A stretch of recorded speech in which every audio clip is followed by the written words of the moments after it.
There's a stretch of land in New South Wales that locals rarely travel at night. A vast wilderness of scrub, sand, and twisted bushland known as the Pilliga. A place whispered about in truck stops and pubs in those hushed tones of people who've seen something they wish they hadn't.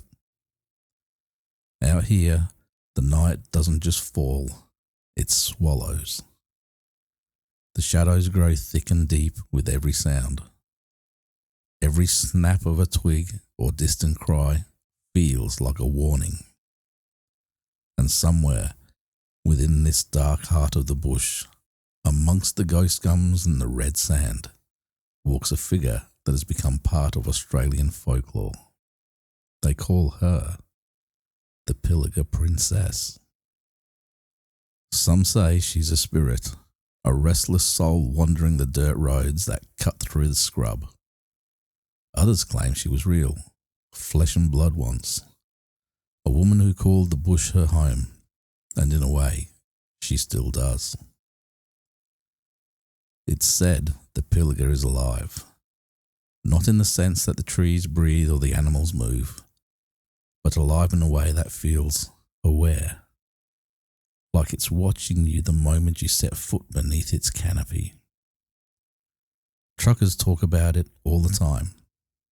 That long stretch between Coonabarabran and Narrabri.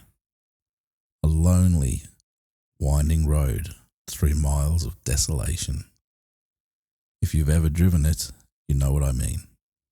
The way the headlights cut narrow tunnels through the dark, how the trees press close on both sides, and how sometimes, for some reason you can't explain, you get the feeling that something is moving out there, keeping pace with you just beyond the beam of your lights. That's when they say she appears, the Pilliga Princess. Barefoot, thin as smoke, with long, tangled hair and a tattered dress that flutters as if caught in a breeze that no one else can feel. Her eyes, some say they shine in the dark, others say they are hollow. Whatever the truth, everyone agrees on one thing. If you see her on the road, you don't stop. The earliest stories go back decades. Before she became a ghost, she was a woman, a real person. Locals knew her. Some pitied her. She was said to have lived in the bush near the Pilliga, wandering into town for supplies or food, sometimes hitching rides with truckers who'd passed through. They called her the Pilliga Princess, half out of mockery, half affection. No one knew her real name. To most, she was just a drifter, a strange but harmless soul. But then, she vanished. Some say she was hit by a truck on that long stretch of road one night. Others claim she simply wandered too far into the scrub and never came back. And ever since, the sightings have continued. Not of a woman living rough, but of something else entirely. A figure standing by the roadside, her pale form barely visible to the headlights. Sometimes she waves, sometimes she stares, and sometimes she steps right out in front of you. There's one story that gets told time and time again in the truck stops. It always starts the same way. A driver, alone, on a night run through the Pilliga. He's been on the road too long, fighting the pull of sleep. The CB is quiet. The world outside his cabin is black. Then, in the beam of his headlights, he sees her, standing by the shoulder, barefoot in a torn white dress. He slows down, thinking she might need help. but something about her stops him from rolling down the window. She looks wrong. Not injured, not lost, just wrong. Her head tilts slowly to one side, like a curious animal. Then, without warning, she walks straight into the middle of the road. The driver swerves, hits the brakes, and she's gone. No thud, no scream, just empty road. He gets out, shaking, walking around the truck. Nothing. No footprints in the dust. No sound except the wind through the trees. But when he climbs back into the cab, there's a smell. Something foul and earthly, like wet soil and decay. And then, the fogged up glass of his windscreen, a handprint appears. Small, feminine, fresh. Locals say that's her way of reminding you that she's still here, still walking, still watching. There's a belief that the Pilliga Princess isn't malevolent, not exactly anyway. She doesn't hurt people, not directly. But if you see her, it means the bush has noticed you. And once the Pilliga notices you, you never really leave it behind. People who've seen her talk about dreams, vivid, unsettling dreams. Dreams of walking through endless scrub, of voices whispering their names from the darkness. Dreams where they wake up covered in dirt, or with the sound of footsteps outside their window. Some even say she followed them home. There was a case not too long ago. A man who lived in Narrabri claimed he'd picked up a woman hitchhiking near the Pilliga one summer night. She barely spoke, just stared out of the window. He dropped her off near the edge of town. When he turned to watch her walk away, she was already gone. He told friends, but they laughed it off.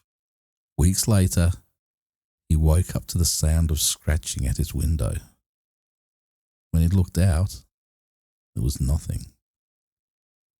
But the next morning, he found bare footprints in the red dirt beneath the glass. They led away from his house, back towards the bush. The story of the Pilliga Princess has become something of a local ghost legend. But to some, she's more than that. They say she's a spirit of the land itself, a warning to those who disrespect it or who wander too deep into its heart without permission. There are truckers who leave offerings at the edge of the forest, a cigarette, a bottle of water, a whispered apology before continuing on their way. They say it's to keep her happy and to keep the road quiet. Because when she's angry, the Pilliga itself turns against you. Engines fail, radios fill with static, headlights dim in the darkness, and somewhere out there, you hear footsteps, keeping pace with your vehicle. There's a story from 2013.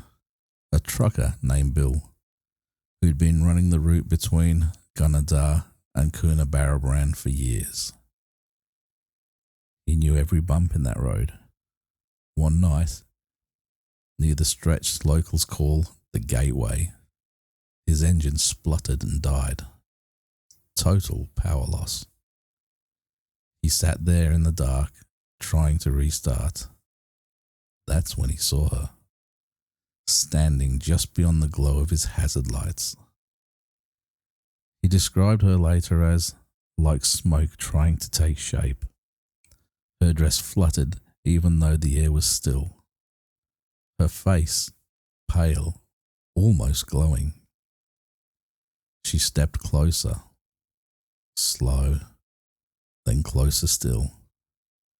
And when she reached the front of the truck, she stopped. She looked at him and she smiled. That's the last thing he remembered. They found him the next morning, engine still dead, door open, Bill sitting in the cab, alive, but staring blankly at the bush. He couldn't speak for days. When he finally did, all he said was, "She wasn't alone." That's the other part of this story. One most people don't even like to talk about. Some believe the Pilliga Princess isn't a ghost at all, but a harbinger, a lure, a spirit that draws the curious and the unwary into the forest where something else awaits. The Pilliga is vast, nearly 500,000 hectares. People disappear there all the time.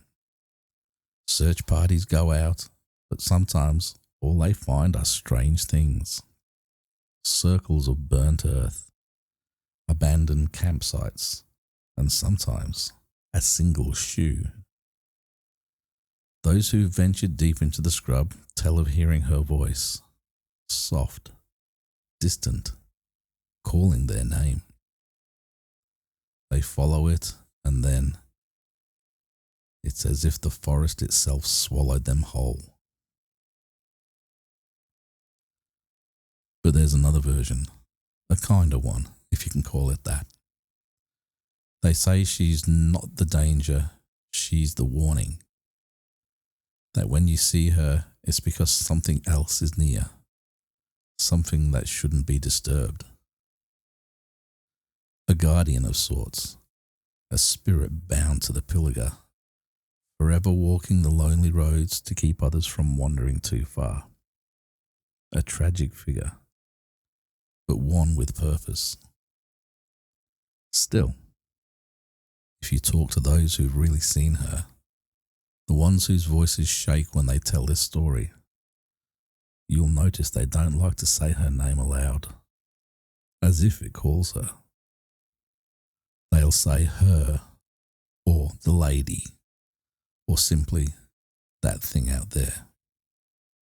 Because the Pilliga Princess, whether spirit, warning, or curse, has become something far more than folklore. She's part of the land itself. A reminder that some places still belong to the dark, and maybe that's the way it's meant to be. So if you ever find yourself driving through the Pilliga after midnight, and you see a figure by the side of the road, don't stop. Don't look for too long. Just keep driving. And if you feel the urge to glance in the rearview mirror, don't. Because she'll already be sitting in the back seat.